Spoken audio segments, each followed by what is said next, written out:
Hello दोस्तों, स्वागत है आप सभी का आपके ही चैनल मैथ्स विथ गबरू पे। तो यार आज हम डिस्कस करेंगे force and laws of motion का नेक्स्ट लेक्चर। ठीक है, तो पिछले लेक्चर तक हमने क्या डिस्कस कर लिया था? हमने डिस्कस कर लिया था चेंज इन मोमेंटम के बारे में। हमने Newton second law of motion पढ़ लिया था, उसके रियल लाइफ एक्सपीरियंसेस पढ़ लिए थे, वो क्रिकेट वाला एग्जाम्पल, वो कॉन्क्रीट सर्केस वाला एग्जाम्पल, वो सारी चीजें हमने पिछले लेक्चर में देख ली थी। इस लेक्चर में हम एक बार थोड़ा सा रिवीजन कर लेते हैं कि हमने फोर्स के कौन कौन से दो फॉर्मूले पढ़े थे। फोर्स का हमने एक फॉर्मूला पढ़ा था, force equals to mass into acceleration. दूसरा फॉर्मूला पढ़ा था, force equals to change in momentum upon time. ठीक है, और फोर्स की एसआई यूनिट क्या थी? एसआई यूनिट ऑफ फोर्स होती है हमारी न्यूटन, या फिर किलोग्राम मीटर पर सेकंड स्क्वायर भी होती है, लेकिन हम न्यूटन बोलते हैं उसको। ठीक है, तो यार आज हम डिस्कस करते हैं दो टेक्निकल टर्म्स, और उसके बाद हम क्या करेंगे, क्वेश्चन सॉल्व करेंगे एनसीईआरटी के। तो पहली चीज तो है डेफिनेशन ऑफ 1 न्यूटन। क्या है पहली चीज हमें जो डिस्कस करनी है वो है 1 न्यूटन। कि 1 न्यूटन कब कहेंगे हम किसी फोर्स को? ठीक है, किसी भी फोर्स को हम 1 न्यूटन कब कहेंगे उसकी डेफिनेशन बतानी है हमें। लेट सपोज ये हमारा ऑब्जेक्ट है 1 kg का। ठीक है, इस वाले फॉर्मूले पे ध्यान रखना, force equals to mass into acceleration. ठीक है, हमें force equals to mass into acceleration, हमें वैल्यू लानी है इसकी 1 न्यूटन। अगर मैं मास को भी 1 kg कर दूं और मैं एक्सेलरेशन को 1 मीटर पर सेकंड स्क्वायर कर दूं, तो क्या मुझे फोर्स 1 न्यूटन मिल जाएगा? बिल्कुल मिल जाएगा। तो इसी चीज को बस डेफिनेशन में कन्वर्ट करना है। क्या करा भाई, अपन को फॉर्मूला पता है force equals to mass into acceleration. ठीक है, force equals to mass into acceleration. अब यहाँ पे अगर मैं मास की जगह 1 kg पुट कर दूं और एक्सेलरेशन की जगह 1 मीटर पर सेकंड स्क्वायर पुट कर दूं, तो फोर्स क्या मिल जाएगा मुझे? फोर्स मिल जाएगा 1 न्यूटन। तो ये बन गई मेरी 1 न्यूटन की definition.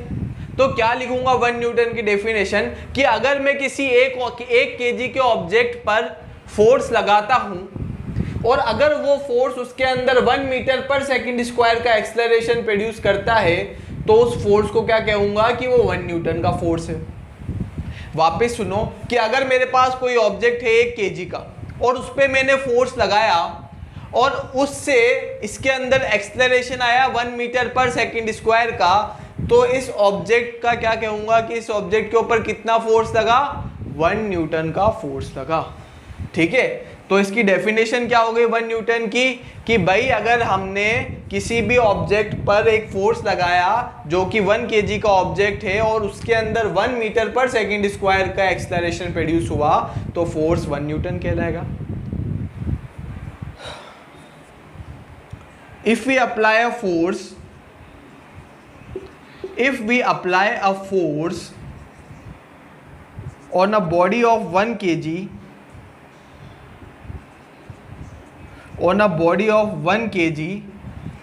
such that it produces an acceleration of 1 meter per second square, such that it produces an acceleration of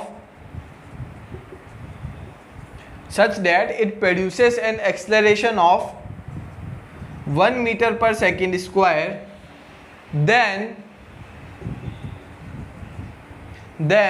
force is said to be of 1 newton. Then force is said to be 1 Newton. ठीक है, बहुत ही easy definition थी 1 Newton की।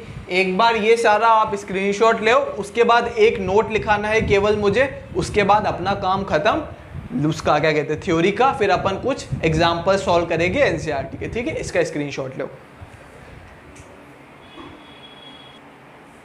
हाँ भाई, अब हम बढ़ते हैं हमारे नोट की तरफ। तो हमारे नोट में क्या लिखा हुआ है कि न्यूटन्स का जो फर्स्ट लॉ है ना, वो न्यूटन्स के सेकंड लॉ का स्पेशल केस है। मतलब कि जो हमारा न्यूटन्स का फर्स्ट लॉ है उसको हम न्यूटन्स के सेकंड लॉ से भी देख सकते हैं। इसका मतलब ये है Newton's first law of motion is a special case of Newton's second law of motion. कैसे? तो पहले न्यूटन्स का फर्स्ट लॉ हमें पता होना चाहिए कि वो क्या होता है। तो न्यूटन्स का फर्स्ट लॉ में याद दिला दूं कि क्या होता है कि to change the state of rest और state of motion of an object we have to apply force on object. मतलब कि अगर किसी ऑब्जेक्ट को रेस्ट से मोशन में लाना है या फिर मोशन से रेस्ट में लाना है तो उसके ऊपर फोर्स लगाना पड़ेगा। या और सिंपल भाषा में बोलूं कि अगर मुझे किसी भी ऑब्जेक्ट की वेलोसिटी में चेंज लाना है तो मुझे फोर्स लगाना पड़ेगा। ठीक है, तो न्यूटन्स का फर्स्ट लॉ क्या कहता है कि भाई अगर मुझे चेंज इन वेलोसिटी चाहिए तो क्या लगाना पड़ेगा? मुझे फोर्स। ठीक है, न्यूटन्स का मतलब ये न्यूटन्स के फर्स्ट लॉ का कि अगर मुझे किसी भी ऑब्जेक्ट की वेलोसिटी में चेंज लाना है तो मुझे क्या करना पड़ेगा? मुझे फोर्स लगाना पड़ेगा। अब हम करते हैं क्या? अब हम करते हैं न्यूटन्स का सेकंड लॉ के बारे में डिस्कस। तो न्यूटन्स का सेकंड लॉ क्या कहता है? न्यूटन्स का सेकंड लॉ कहता है force equals to change in momentum upon time. Force equals to क्या है? Change in momentum upon time. ये न्यूटन्स का सेकंड लॉ है। ठीक है,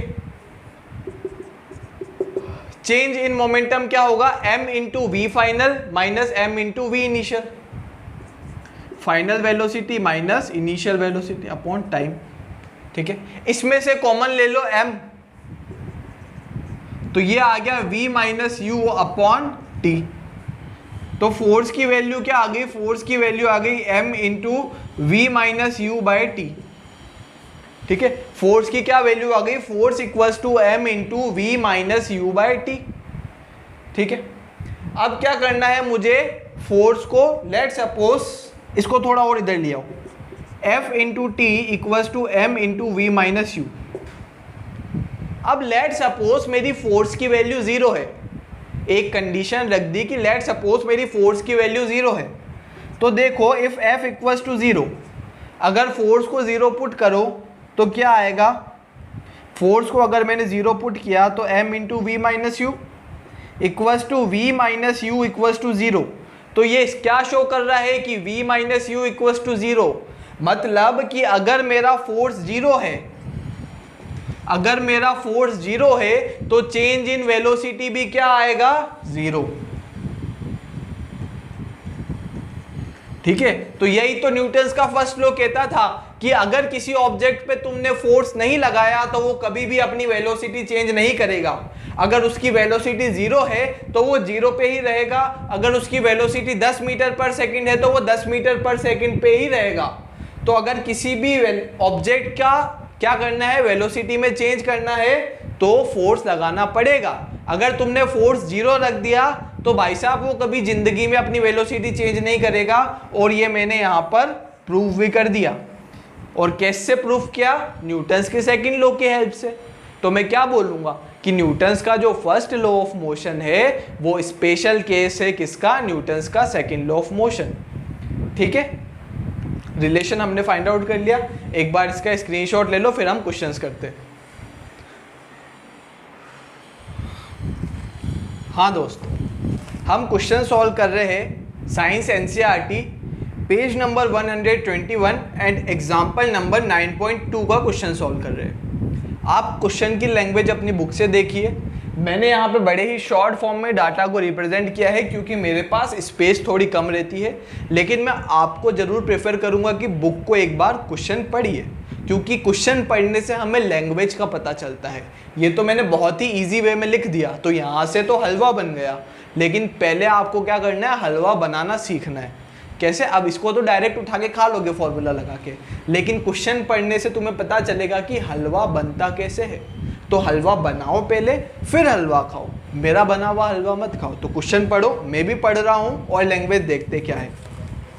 example 9.2, which would require a greater force accelerating a 2 kg mass at 5 metre per second square और a 4 kg mass at 2 metre per second square. ठीक है, देखो एक 2 kg का ऑब्जेक्ट है और एक 4 kg का ऑब्जेक्ट है। 2 kg वाले ऑब्जेक्ट पे हमने फोर्स लगाया और उसका एक्सेलरेशन लाया 5 मीटर पर सेकेंड स्क्वायर, और 4 kg वाले ऑब्जेक्ट का एक्सेलरेशन लाना है हमें 2 मीटर पर सेकेंड स्क्वायर। हमसे पूछा है कि कौन से ऑब्जेक्ट पर ज्यादा फोर्स लगाना पड़ेगा। ठीक है, एक ऑब्जेक्ट है 2 kg का, उसके अंदर एक्सेलरेशन लाना है 5 मीटर पर सेकेंड स्क्वायर का। एक ऑब्जेक्ट है 4 kg का, उसके अंदर एक्सेलरेशन लाना है 2 मीटर पर सेकेंड स्क्वायर का, और हमसे पूछा है कि कौन से ऑब्जेक्ट पर ज्यादा फोर्स लगाना पड़ेगा। तो हम फोर्स का फॉर्मूला लगा देते हैं। फोर्स क्या होता है? Force equals to mass into acceleration. Let's suppose हम पहले वाले ऑब्जेक्ट पर फोर्स लगा रहे हैं F1, तो F1 की वैल्यू क्या आ जाएगी? F1 की वैल्यू आ जाएगी m1 इंटू A1। F1 की वैल्यू क्या आ जाएगी? m1 into A1। तो m1 कितना है मेरा? 2 kg इंटू A1 कितना है मेरा? 5 मीटर पर सेकेंड स्क्वायर। तो 2 kg into 5 metre per second क्या हो जाएगा? 5 metre per second square equals to 10 newton. तो ये क्या हो गया? ये हो गया 10 kg metre per second square, मतलब 10 न्यूटन। ठीक है, तो F1 की वैल्यू क्या आ गई? F1 की वैल्यू आ गई मेरी 10 न्यूटन। अब निकालता हूं मैं F2। F2 क्या होता है? m2 into A2। F2 क्या होता है? F2 equals to m2 into A2। m2 कितना है मेरा? m2 है मेरा 4 kg, और A2 कितना है? A2 है मेरा 2 मीटर पर सेकेंड स्क्वायर।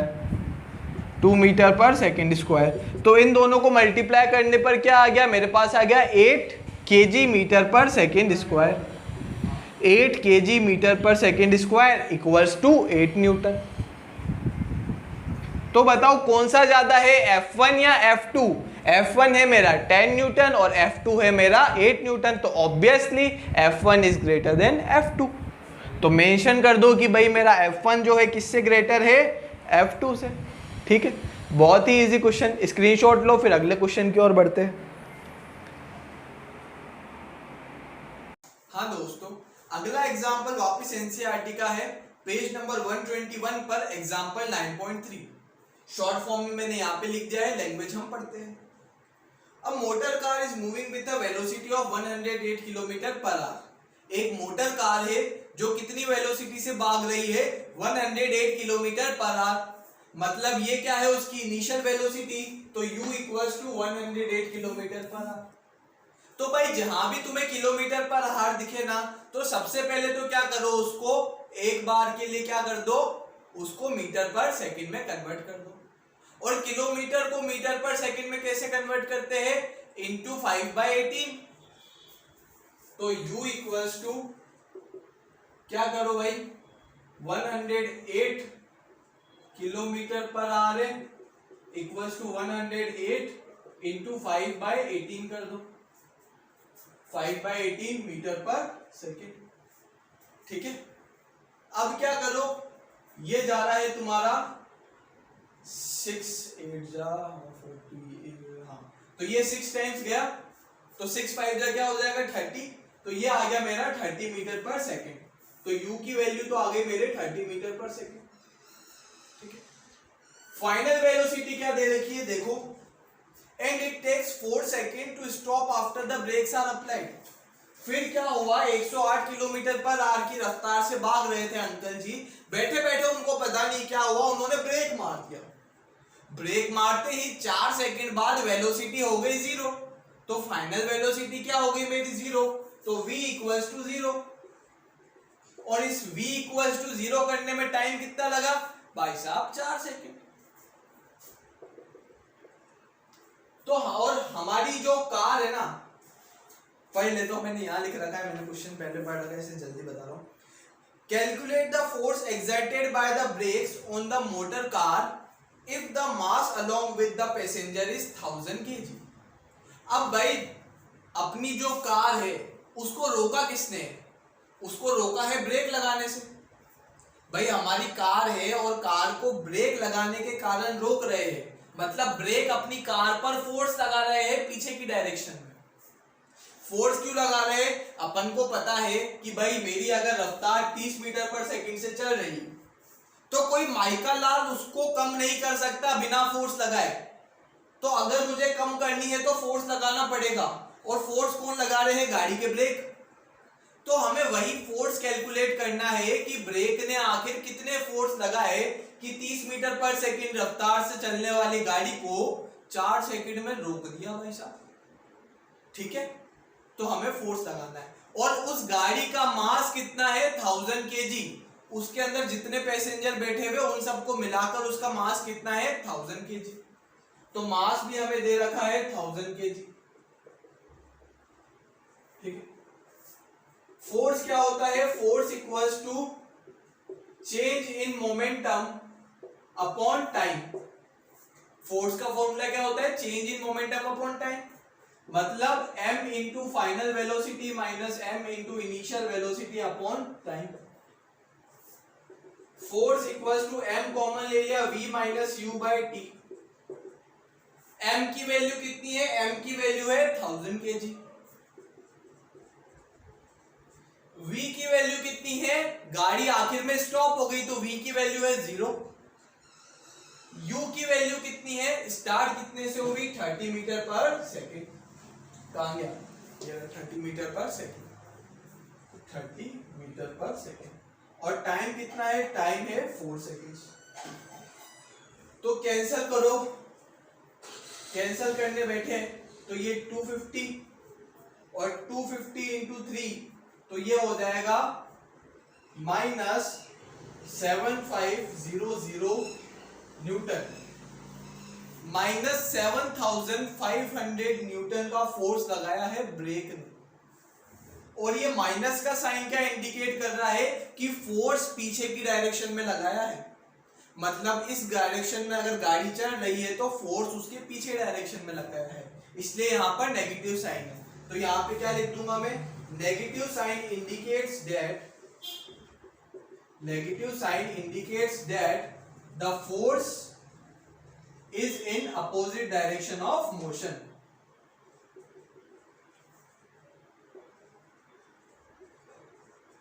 और ऑब्वियस सी बात है, अगर फोर्स अपोजिट डायरेक्शन में लगेगा मोशन के तभी ही तो गाड़ी रुकेगी। अगर गाड़ी ऐसे चल रही है और फोर्स भी तुम ऐसे ही लगा रहे हो तो गाड़ी को तो और मजा आ गया, गाड़ी और रफ्तार से भागेगी भाई साहब।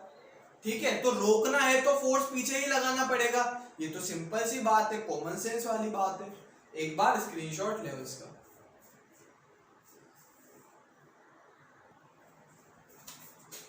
हाँ दोस्तों, एनसीईआरटी के अगले एग्जाम्पल पे आते हैं, एग्जाम्पल 9.3। ठीक है, पेज नंबर 121 पर है ये। लैंग्वेज में पढ़ता हूं, शॉर्ट फॉर्म में मैंने यहां पे लिख दिया है 9.3 नहीं 9.4, सॉरी 9.4। 9.3 तो हम पिछले ही सॉल्व कर चुके हैं। हाँ दोस्तों, क्वेश्चन पढ़ते हैं। A force of 5 Newton gives a mass m1 and acceleration of 10 metre per second square. एक ऑब्जेक्ट m1 मास का है, उसके ऊपर मैंने 5 न्यूटन का फोर्स लगाया तो उसके अंदर एक्सेलरेशन कितने का आता है? 10 मीटर पर सेकेंड स्क्वायर। एक ऑब्जेक्ट m1 है, उसके ऊपर मैंने 5 न्यूटन का फोर्स लगाया, एक्सेलरेशन आया 10 metre per second square. And an acceleration of 10 metre per second square and the mass m2 and acceleration of 20 metre per second square. अगर यही 5 न्यूटन का फोर्स मैं m2 मास पे लगाता हूं तो उसके अंदर acceleration 20 metre per second square आता है। ठीक है, सेम फोर्स 5 न्यूटन का अगर मैं m2 पे लगाता हूं तो मेरा एक्सेलरेशन आता है 20 metre per second square. What acceleration would it give if both the masses were tied together? अगर मैंने m1 और m2 को साथ में टाई कर दिया, मतलब m1 और m2 को एक साथ बांध दिया पोटली के अंदर, और अब मैं उसके ऊपर 5 न्यूटन का फोर्स लगाऊं तो कितना एक्सेलरेशन आएगा वो मुझे फाइंड आउट करना है। तो बहुत ही सिंपल क्वेश्चन है। क्या करना है कि भाई फोर्स कितना है 5 न्यूटन। फोर्स का फॉर्मूला क्या है m1 इंटू a1, तो m1 into a1 equals to 5 Newton. m1 की वैल्यू हम निकाल लेते हैं। a1 कितना दे रखा है, a1 दे रखा है 10 मीटर पर सेकेंड स्क्वायर, और यहाँ पे एक्सेलरेशन फोर्स कितना है, सॉरी फोर्स है मेरा 5 न्यूटन। तो यहां से m1 की वैल्यू आ जाएगी 0.5 kg। m1 की वैल्यू कितनी आ जाएगी 0.5 kg। सिमिलरली अगर जब मैं m2 के ऊपर फोर्स लगाता हूं तो फॉर्मूला क्या लिखूंगा m2 इंटू a2, और फोर्स की वैल्यू कितनी है 5 न्यूटन। m2 की वैल्यू मुझे निकालनी है, और a2 क्या है मेरा, a2 है मेरा 20 मीटर पर सेकेंड स्क्वायर। तो m2 की वैल्यू कितनी आ गई, m2 की वैल्यू आ गई 0.25 kg। ठीक है 0.25 kg। अब अगर मैं m1 और m2 को साथ में टाई कर देता हूं तो उसका मास कितना आ जाएगा, मास आ जाएगा m1 plus m2 equals to 0.5 kg plus 0.25 kg equals to 0.75 kg। तो अब मेरे पास 0.75 kg पे अगर मैं 5 न्यूटन का फोर्स लगाऊं तो मुझे क्या कैलकुलेट करना है, एक्सेलरेशन कैलकुलेट करना है। तो यहां पर देखो फॉर्मूला क्या हो जाएगा वापस, force equals to capital M into acceleration. Force तो है वही 5 न्यूटन का, मास कितना हो गया 0.75 kg, और एक्सेलरेशन मुझे निकालना है। तो एक्सेलरेशन क्या आ जाएगा 5 bye 0.75 metre per second square.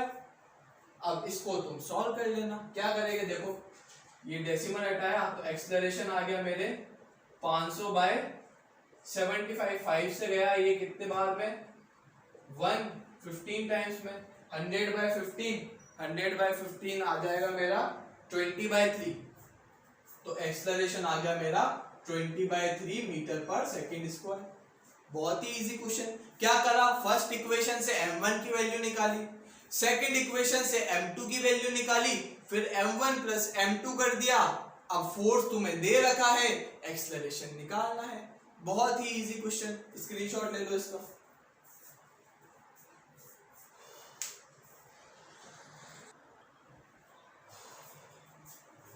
हाँ दोस्तों, हम नेक्स्ट एग्जांपल देते हैं, एग्जांपल 9.5 पेज नंबर 121 पर। देखो यार, the velocity time graph of a ball of mass 20 gram moving along a straight line on a long table is given in.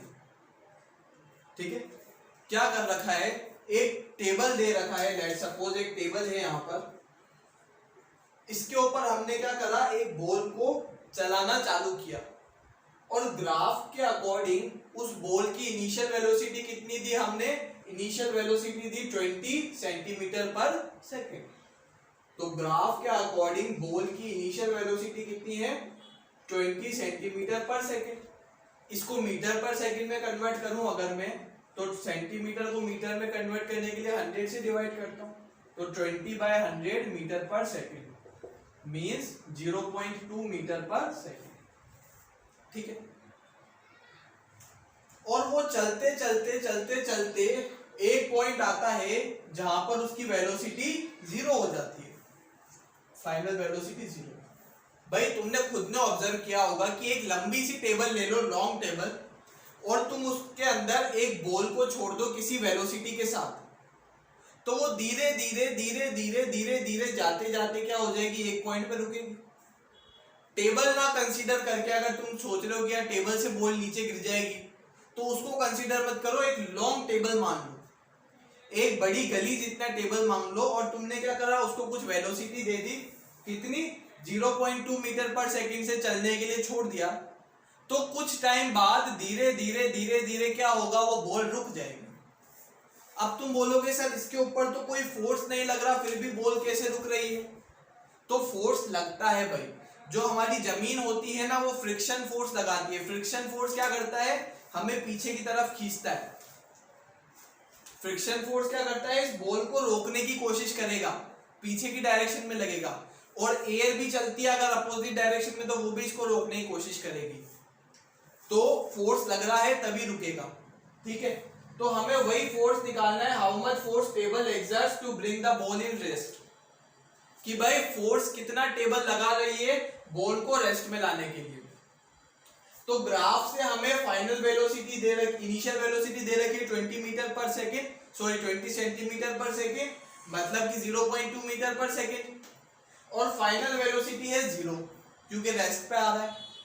और इस जर्नी में उसने टाइम कितना लिया, 10 सेकेंड्स का। तो टाइम हमें दे रखा है कितना, 10 सेकेंड्स, और मास कितना है 20 ग्राम बॉल का, तो 20/1000 मतलब कितना 0.02 किलोग्राम। तो मास दे रखा है हमें 0.02 किलोग्राम। हमें क्या निकालना है, फोर्स एक्सर्ट बाय क्या, टेबल ने कितना फोर्स लगाया है।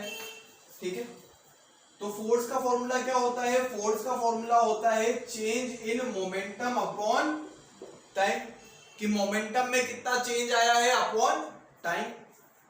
और चेंज इन मोमेंटम का formula m into we minus u by T.